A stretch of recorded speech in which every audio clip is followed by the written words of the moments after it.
الولد ده كبر مع أمه اللي كانت لوحدها على طول، وكان بيعاني علشان يندمج في المجتمع، وده بسبب لون بشرته الغريب. ما كانش يعرف إن هو الابن الوحيد لملك الوحوش اللي بيخططوا يمحوا البشر من الوجود.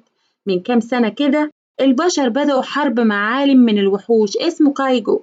الحرب دي فضلت مستمرة لحد ما ملك الكايجو حب ست زي القمر اسمها مارجريت، حتى خلفوا عيل وسموه دانكن. وباقي الكايجو اختفوا فجأة، والبشر فضلوا عايشين حياتهم الطبيعية. عدى 16 سنة من ساعتها. مارجريت كانت بتربي ابنها لوحدها، بس دانكن دايما بيعاني علشان يندمج في المجتمع بسبب لون بشرته البرتقاني الغريب. طبعا هو ما ينفعش يبقى طبيعي لأنه ابن وحش. بالرغم من كده مارجريت عايزة ابنها يعيش حياة طبيعية، وسجلته في مدرسة ثانوي كويسة. بس دانكن خايف ينزل الشارع علشان المتنمرين بيتلموا عليه، أول ما بيشوفوه بيعملوا له مشكلة، وهو عنده حق طبعا.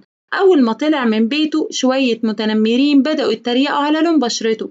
لما وصل المدرسة الكل بص عليه باستغراب، وده خلاه متوتر وخبط في طالبة. البنت دي كانت زي القمر واسمها جينا. بالغلط القهوة بتاعتها اتدلقت على دانكن، بس دانكن ما اتضايقش، وجينا اتأثرت بأدبه قوي وقدمت له نفسها. كمان استغربت إن دانكن ما اتلسعش من القهوة السخنة. دانكن رد وقال إنه على طول حاسس بالبرد، وكان بيتمنى إن المدرسة يكون فيها تدفئة أحسن من كده. جينا علشان هي عضوة في مجلس الطلبة وعدته إنها تشوف الموضوع ده، بس دلوقتي لازم تحضر الحصة. دانكن كمان راح الفصل بتاعه، بس الطلبة ما كانوش مرحبين بيه قوي، واضطر يقعد مع كيني اللي شكله كان منبوذ برضه زيه كده من الفصل. بعد كده في اليوم ده دانكن حضر حصة العلوم وجينا كانت موجودة برضه. المدرس كان بيشرح طريقة عمل البرمائيات وسلم عينة اللي هي ضفدعة لكل طالب. جينا مدافعة عن حقوق الحيوان وبدأت تتخانق مع المدرس علشان بيعذب الضفادع الغلبانة. فجأة دانكن لاحظ إن الضفدعة اللي على ترابيزة جينا مش طبيعية، لازم يعمل حاجة قبل ما حد تاني ياخد باله. راح مسك الضفدعة بتاعته وبدأ يمثل إن الضفدعة عايشة، وبعدين وقع على ترابيزة جينا وخبى العينة في جاكيتة. اتوصف إنه متخلف، بس كان الموضوع يستاهل علشان العينة كانت بيبي. بعد الحصة صاحبة كيني إيزابيل بدأت تسأل دانكن عن اللي هو مخبيه. هي بتحب تذاكر الحاجات المرعبة دي خاصة الكايجو. كيني سمى الكايجو وحوش، وده ضايق دانكن جدا. شرح إن الكايجو ما كانوش بيحاربوا غير علشان البشر حاولوا يقتلوهم، وعدى 16 سنة من ساعتها وما ظهروش تاني. ما ينفعش نقول إن الكايجو خطر ووحوش. أول ما إيزابيل شافت اللي دانكن ماسكه افتكرت على طول اللي قريته عنهم، دول جمردون، وده معناه إنهم بيعتمدوا على الكايجو وبيعيشوا على الطين اللي بيتكون من قشور الكايجو. وهي بتحاول تشوف كويس، دانكن ضيع الجمردون وهرب على طول. بعد كده في اليوم ده المتنمرين بتوع المدرسة كسروا لوكر جينا وسرقوا حاجة، بعدين رجعوا علشان يحضروا حصة الألعاب. عندهم مدرس ألعاب جديد اسمه بليتز، عميل متخفي من هيئة حكومية سرية اسمها مكتف. بليتز ودانكن بيعرفوا بعض من زمان من المدرسة اللي فاتت. بليتز كان متنكر في هيئة وكيل المدرسة بس زهق بسرعة. بليتز طلب من الطلبة يلعبوا كرة السرعة، وده ادى فرصة للمتنمرين علشان يضايقوا الطلبة التانيين. اتجمعوا حوالين كيني وجهزوا نفسهم علشان يخبطوه بالكورة. فجأة دانكن وصل هناك ومسك الكور، وبعدين فضل يتفادى كل الكور زي المحترفين بالظبط وفاجئ كل الطلبة. بليتز حس بخطورة الموقف ووقف الماتش، بس المتنمرين كانوا مستعدين للانتقام. حصروا دانكن في غرفة تغيير الملابس وهددوه بالقتل. دانكن ما قدرش يتخانق معاهم وهرب من المتنمرين. فضل يتنطط في المدرسة زي النينجا ونجح إنه يسيب المتنمرين وراه. كان هيخرج بره المدرسة تقريبا، بس اتعطل بسبب واحد من المتنمرين اسمه تروي. دانكن زعق بغضب وطلع نار من بقه من غير قصد. بليتز شافه وخده على طول. راحوا معمل سري في قاعدة مكتب. هناك الدكتور فحص التطورات اللي في جسم دانكن. قوته كانت بتزيد باستمرار من ساعة ما اتولد، بس رد فعله الطبيعي الخوف أو الهروب هو اللي شغل نفخ النار. علشان كده دانكن لازم يكون حريص أكتر في المستقبل لو عايز يحافظ على هويته في السر. الدكتور شاف إن دانكن مش خطر على البشر علشان هيقدر يتحكم في قوته قريب، فمفيش داعي للقلق. أمه وصلت المعمل وزعقت لبليتز علشان جاب دانكن من غير إذنها. هي عندها عقدة من الهيئات السرية اللي بتسمح لدانكن يعيش حياة طبيعية. علشان كده مارجريت مش عايزة حد يشتغل على قوة دانكن. بليتز فهم قلقها ووعد إنه هيحافظ على سر دانكن، تاني يوم في المدرسة قال للمدير إن نفخ النار ده كان مجرد وهم. دانكن عمله بشوية بودرة فلاش. المدير قبل العذر وطلب من دانكن وتروي ينظفوا أرض المدرسة كعقاب ليهم. دانكن حاول يعتذر عن غلطه، بس تروي لسه شايف إن دانكن ده غريب وعنده قوة مرعبة. إيزابيل شافتهم وسألت دانكن لو هيحضر الحفلة الليلة. دي حفلة مفتوحة أي حد ممكن يروحها علشان أغلب الطلبة هيكونوا موجودين. دي فرصة كويسة لدانكن علشان يتعرف على ناس. بعد كده في الليل دانكن لبس لبس عادي وراح الحفلة. هدفه الحقيقي من إنه يروح إنه يتقرب من جينا، بس شكلها ما كانش كويس أوي النهاردة. هي كانت رئيسة حفلة العودة للمدرسة، بس الفلوس اللي اتجمعت علشان الحفلة دي اتسرقت من اللوكر بتاعها. دلوقتي الكل فاكر إن جينا بتكذب. هي متضايقة جدا من الموقف ده ومش عارفة تثبت إنها بريئة إزاي. تروي قطعهم وطلب من جينا تبعد عن دانكن، مش عايزة تتكلم مع واحد غريب. فجأة والد تروي وصل وأخد تروي علشان هو ممنوع من النزول كام يوم. دانكن قال بضحك إن تروي أكيد بيتمنى إن والده يختفي، بس جينا معجبهاش هزار دانكن ومشيت. إيزابيل سمعتهم وقالت لدانكن إن والد جينا مات، علشان كده هي اتضايقت من الهزار ده. دانكن عايز يروح يعتذر لجينا، بس قبل ما يعمل كده حصلت فوضى فجأة في الحفلة. شوية جمرادون اتسللوا جوه البيت. بعد شوية الأرض اتشققت وبيلوك طلع منها. إيزابيل بتسأل ليه بيلوك رجع بعد المدة دي كلها، بس دانكن عارف إن بيلوك جه علشانه. طلب من إيزابيل تهرب وهو هيتساب لبيلوك. خدوا المكان مهجور واستخدم نفخ النار بتاعه علشان يفتح ممر سري. بيلوك كشف إن الكايجو مش غزاة، دول كانوا عايشين على الكوكب ده قبل ما البشر يوصلوا. دانكن بيتوسل إليه علشان يسيبه. هو عايز يعيش حياة بشرية طبيعية، بس ده ما بيغيرش حقيقة إنه نصه كايجو. عالم البشر خلى قلبه لين، بس بيلوك عايز ابنه يبقى قوي وما يعرفش الرحمة علشان يبقى الملك اللي جاي. متوقعين حرب كبيرة بين الكايجو والبشر. بيلوك مش هيقدر يشيل العبء ده لوحده، وجمع كل القبيلة بتاعته علشان يعلن دانكن ولي العهد. وبعدين رمى ابنه في الحمم البركانية اللي شغلت قوة دانكن الحقيقية وغيرت شكله كمان. دانكن أطلق نار كبيرة جدا وفقد وعيه من قوة الضربة. تاني يوم الصبح دانكن فتح عينيه وهو في نص اللمكان مش قادر يواجه أمه بالمنظر ده. فراح لبيت كيني. كان فاكر إن كيني هيتخض من شكله، بس كيني شكله هادي جدا. الأخبار عن هجوم الكايجو والتهديدات مالية التلفزيون، فدانكن مش مستغرب من اللي حاصل. ده غير إن إيزابيل قالت لكيني إن بيلوك هو والد دانكن. هي بتحكي كل حاجة لكيني علشان كده دايما حاسس برابطة قوية بيها.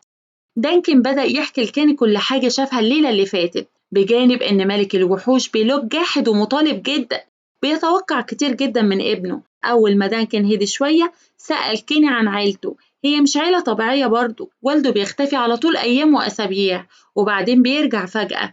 كيني فاكر إن والده أكيد جاسوس أو حاجة زي كده.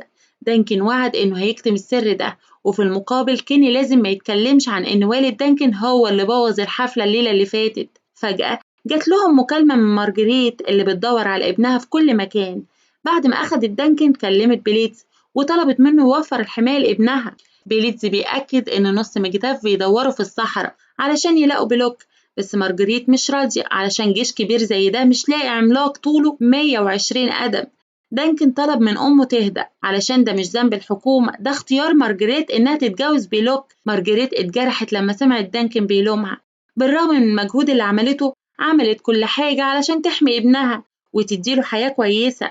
دانكن مش موافق علشان شايف إن كل المجهود ده ملوش أي لازمة، علشان مفيش حد هيقدر يوقف وحش عملاق زي والده. مارجريت هدت نفسها وفكرت دانكن إن والده مش وحش زي ما هو فاكر. هو مر بحاجات كتير، مش مستنية منه يفهم، بس دانكن لازم يتقبل إن مارجريت حبت بيلوك وهو ابنهم الوحيد دلوقتي. تاني يوم مارجريت أجبرت دانكن إنه يروح المدرسة. بالرغم من شكله الجديد ولحسن الحظ الموضوع ما طلعش وحش زي ما دانكن كان متوقع. شكله الكل معجب بيه، ده كله بفضل كيني. قال لكل الطلبة إن دانكن شتت انتباه الوحوش وأغراهم بعيد وأنقذ الكل. كمان كذب وقال إن التغييرات اللي في جسم دانكن دي بسبب قوة نفخ النار بتاعت بيلوك. دلوقتي دانكن بقى أروع ولد في المدرسة والكل بيموت علشان يتكلم معاه، ما عدا تروي لسه بيكره دانكن. إيزابيل جت تطمن على دانكن، بس هو شاف جينا واستأذن علشان يعمل حاجة ضرورية. دانكن جاب كريستالة من مخبأ الكايجو، ساب الكريستالة في لوكر جينا علشان تبيعها وتعوض خسارة فلوس حفلة العودة للمدرسة. جينا اتبسطت جدا لما شافت الكريستالة وحالتها النفسية اتحسنت على طول. كمان بدأت تتكلم مع دانكن تاني ومعجبة بمحاولته الشجاعة الليلة اللي فاتت. دانكن استغل الفرصة دي علشان يعتذر عن هزاره الغبي، بس شكل جينا سامحته خلاص. كمان أبدت اهتمامها إنها تروح حفلة العودة للمدرسة مع دانكن، ووافق على طول. بعد كده راح لبليتز علشان الدكتور يكشف عليه. بليتز لاحظ التغييرات اللي في سلوك دانكن وسأله ازاي قدر يخطف قلب بنت زي جينا.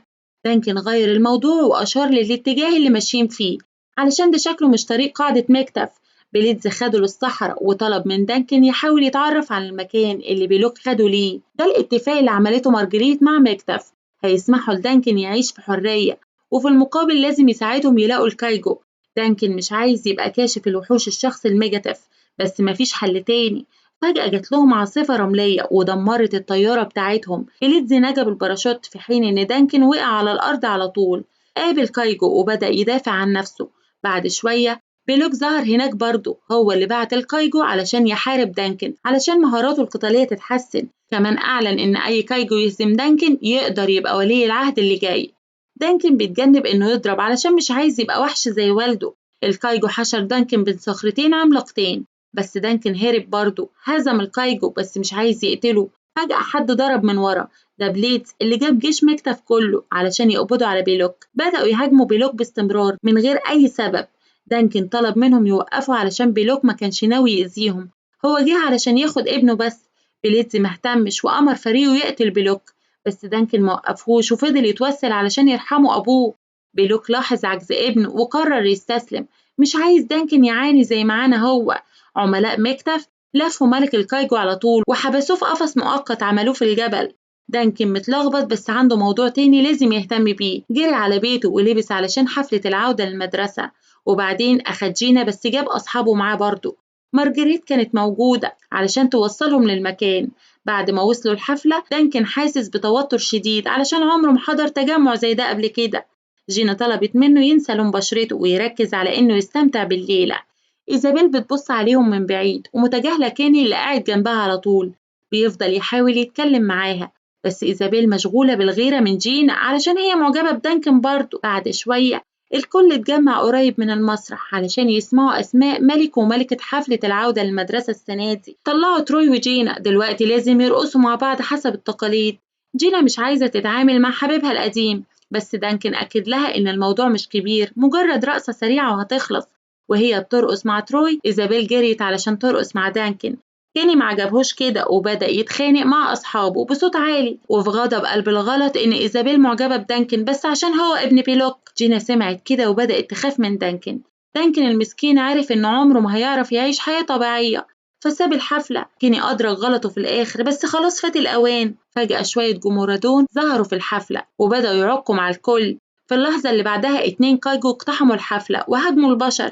لحسن الحظ دانكن وصل في الوقت المناسب وأمر الوحوش يبعدوا عن أصحابه. شتت انتباه الكايجو وقادهم للصحراء علشان محدش من البشر يتأذي في خناقتهم.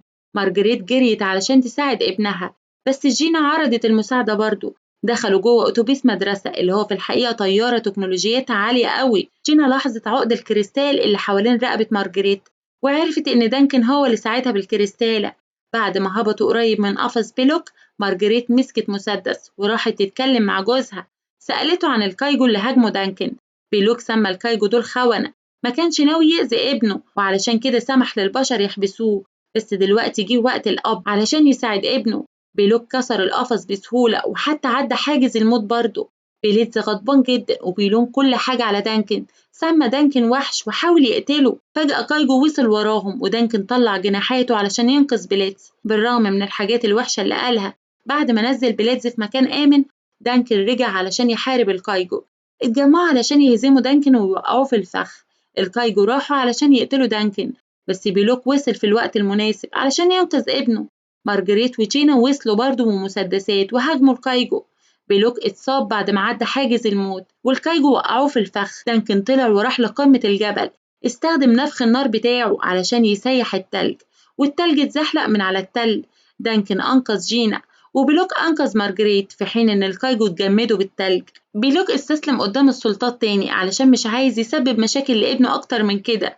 الأفضل لدانكن إنه يقعد مع أمه ويحاول يعيش حياة طبيعية. جينا أخيرا لقيت فرصة تتكلم مع دانكن واعتذرت عن تصرفها الوقح. دانكن سامحها خلاص ووعد إنه هيقابلها تاني في المدرسة يوم الاثنين علشان والدته مش هتسمح له يغيب عن الحصص، بس هو لسه كايجو وعلشان كده مش هياخد الأتوبيس بس هيطير بجناحاته الكبيرة.